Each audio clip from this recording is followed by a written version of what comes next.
দুই দেশের স্বার্থ অক্ষুণ্ণ রেখেই ভারতের সঙ্গে ভালো সম্পর্ক করার বিষয়ে আশাবাদী পররাষ্ট্র উপদেষ্টা তৌহিদ হোসেন। ভারতের গণমাধ্যমে বাংলাদেশ নিয়ে মিথ্যা তথ্য দেয়া হচ্ছে মন্তব্য করে তিনি বলেন, দেশের গণমাধ্যম এই বিষয়ে সক্রিয় হতে পারে। সকালে রাজধানীতে এক আলোচনা সভায় এসব কথা বলেন উপদেষ্টা। জাপান থেকে আমদানি করা স্টিল শীট দিয়া তৈরি ফ্যালকন এমএস পাইপেই কাজ করি। ফ্যালকন এমএস পাইপ, নির্ভরতার প্রতীক। রাজধানীর নর্থ সাউথ বিশ্ববিদ্যালয়ে বাংলাদেশ ভারত সম্পর্ক, প্রত্যাশা, প্রতিবন্ধকতা এবং ভবিষ্যৎ শীর্ষক আলোচনা সভার আয়োজন করা হয়। এতে বাংলাদেশ ভারত সম্পর্কের নানা দিক তুলে ধরেন আলোচকেরা।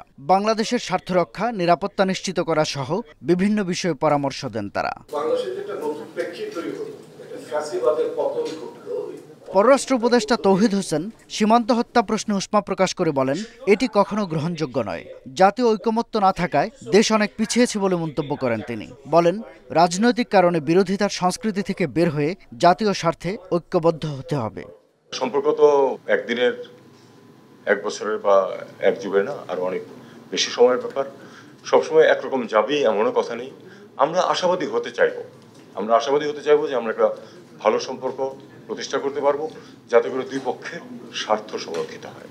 দেশের স্বার্থ রক্ষায় সক্ষমতা বাড়ানোতে জোর দেন তৌহিদ হোসেন।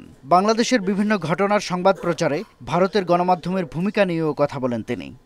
ভারতীয় মিডিয়াতে যেসব মিথ্যাচার হচ্ছে সেগুলিকে তুলে নিয়ে আসা, আমরা জানি যে এটা কিন্তু প্রচুর ওই যে ট্রুথ চেক করার যে ব্যবস্থা আছে, সেখানে কিন্তু একেবারে প্রমাণিত যে অনেকগুলি বক্তব্য তারা সম্পূর্ণ মিথ্যা দিচ্ছে।